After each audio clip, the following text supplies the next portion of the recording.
Di sini saya akan mempresentasikan prinsip-prinsip akidah Islam dan hal-hal yang merusak akidah. Yang pertama, pengertian akidah Islam.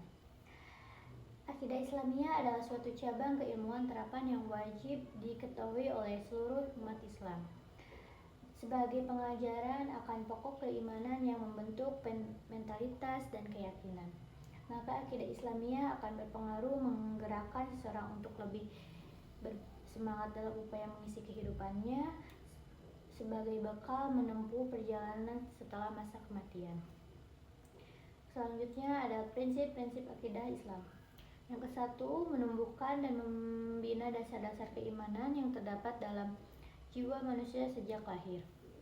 Dan kedua, akidah Islam sebagai sesuatu yang diwahyukan Allah. Ketiga, akidah Islam pada dasarnya tidak berbeda dengan akidah yang diajarkan oleh Nabi terdahulu. Keempat, meluruskan akidah-akidah yang diselewengkan sebelumnya. Kelima, menghindarkan manusia dari kemusyrikan. Yang keenam, membimbing akal, pikiran, dan akal tersesat. Selanjutnya, ruang lingkup akidah Islam. Menurut sistematika Hasan al-Banna.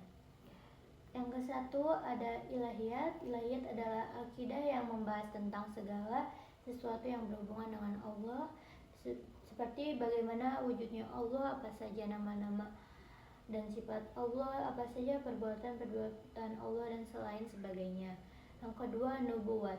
Nubuwat adalah akidah yang membahas tentang segala sesuatu yang berhubungan dengan Nabi dan Rasul, termasuk pembicaraan mengenai kitab-kitab Allah, kitabul seperti Taurat, Injil, Zabur, dan Al-Quran, mujizat-mujizat para nabi, serta mempercayai segala sifat kenabian mereka. Ketiga, ruhaniyat. Ruhaniyat adalah akidah yang membahas tentang segala sesuatu yang berhubungan dengan alam metafisik seperti malaikat, jin, iblis, setan, dan roh, dan lain sebagainya, dan meyakini bahwa wujud mereka itu adalah, serta meyakini pula bahwa mereka adalah makhluk ciptaan Allah Subhanahu wa ta'ala. Yang keempat, samiyat. Samiyat adalah akidah yang membahas tentang segala sesuatu yang hanya bisa diketahui lewat sami, yaitu dalil nakli, Al-Quran dan Sunnah, seperti alam barzah, akhirat, neraka, surga, azab kubur, tanda-tanda kematian, dan lain sebagainya. Selanjutnya, fungsi akidah Islam.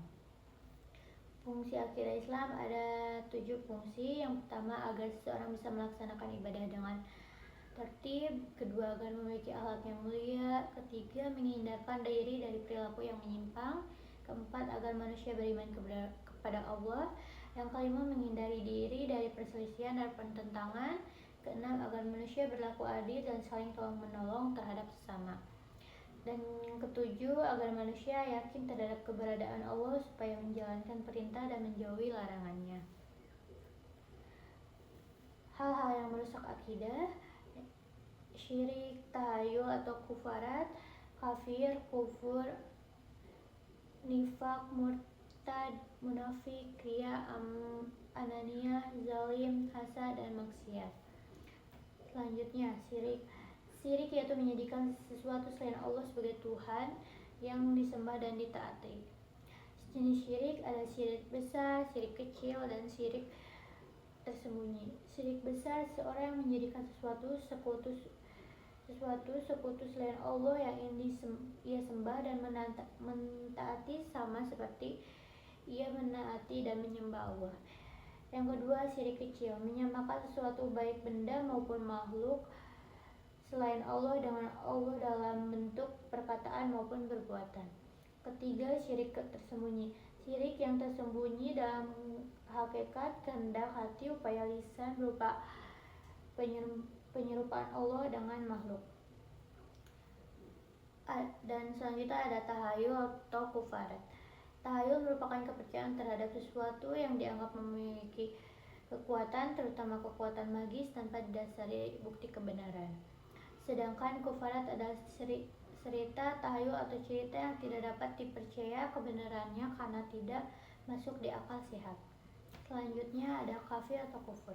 Secara syariat, Kufur adalah tidak beriman kepada Allah atau Rasulnya, baik dengan mendustakan atau tidak mendustakan. Orang yang melakukan kufur tidak beriman kepada Allah atau Rasulnya disebut kafir. Kata kafir mempunyai arti pendustaan atau pengingkaran terhadap Allah Subhanahu wa taala dan rasul-rasulnya dan ajaran-ajaran yang dibawanya. Ketiga, kata kafir atau kufur tidak sama sampai mengeluarkan seseorang dari keislaman. Contohnya kufur nikmat, yaitu orang yang tidak pandai atau mensyukuri nikmat, atau dalam istilah lain disebut sebagai kufur nikmat, kekufuran yang tidak sampai membawa pelakunya kafir atau keluar dari Islam.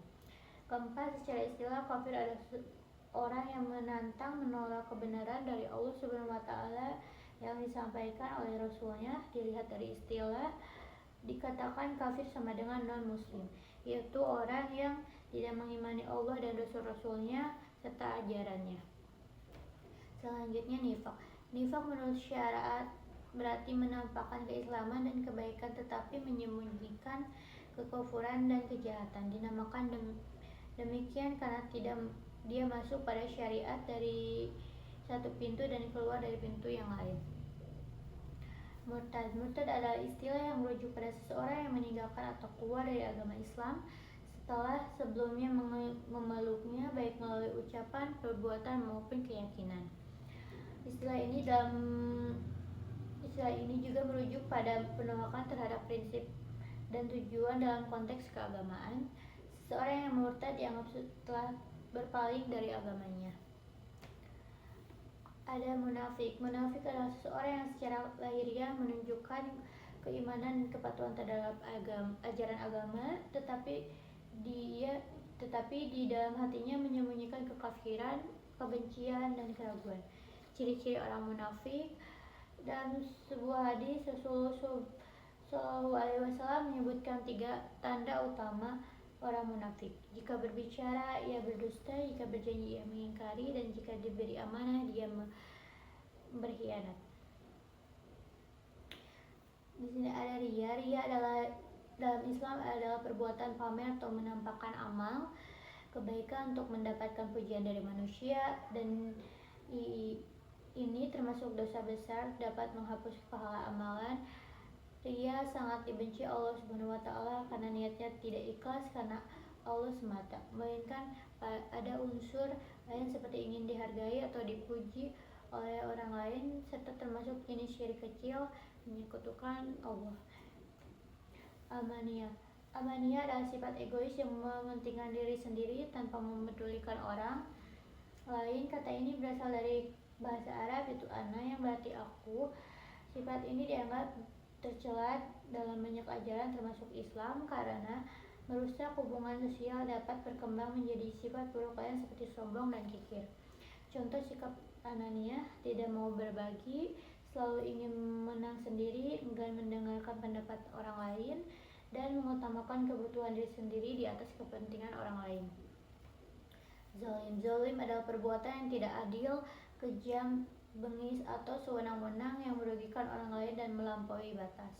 Dalam konteks Islam, zalim juga berarti meletakkan sesuatu tidak pada tempatnya dan melanggar hukum Allah. Contohnya tindakan zalim, aniaya fisik, mengambil hak orang lain, menghina atau menyakiti kehormatan seseorang.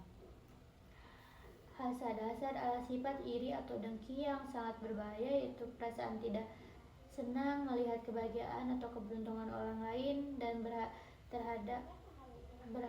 berharap agar kenikmatan tersebut hilang dari mereka. Maksiat berasal dari bahasa Arab yang berasal dari akar masya yang berarti menentang, kata asya atau mengembangkan. Definisi melakukan perbuatan yang bertentangan dengan perintah Allah dan hukum moral dalam Islam. Contoh maksiat mulai dari perbuatan dilarang secara eksplisit seperti mencuri, zina, minum alkohol, hingga perbuatan yang lebih halus seperti menyebarkan gosip atau merasa dengki.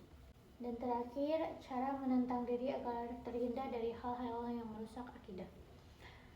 Lalu melaksanakan sholat, karena dengan melakukan sholat yang benar akan terhindar dari perbuatan keji dan munkar. Selalu berusaha untuk meningkatkan ketakwaan kepada Allah Subhanahu wa taala, sadari bahwa setiap perbuatan akan selalu diminta pertanggungjawaban, selalu mengingat bahwa Allah Subhanahu wa taala berada di manapun dan kapanpun. Terima kasih, sekian presentasi dari saya. Mohon maaf bila ada kesalahan kata dan perbuatan. Wassalamualaikum warahmatullahi wabarakatuh.